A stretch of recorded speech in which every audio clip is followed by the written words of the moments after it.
వెంకటేశాయ. అందరికీ నమస్కారం అండి. ఒక ముఖ్య సమాచారం అండి.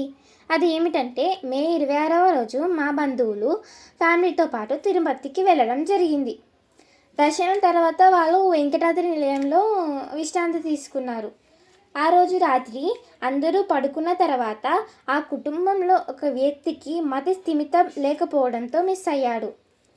పేరు వెంకటేశం, ఏజు 38 సంవత్సరాలు. ఇప్పటికీ 15 రోజులు అవుతుంది. తిరుమలలో అన్ని చోట్లలో వెతికాం కానీ ఎక్కడా కనిపించలేదు. పోలీస్ స్టేషన్లో కూడా కంప్లైంట్ ఇచ్చాం. వారు కూడా మంచిగా రెస్పాండ్ అయ్యారు కానీ ఆచూకీ దొరకలేదు.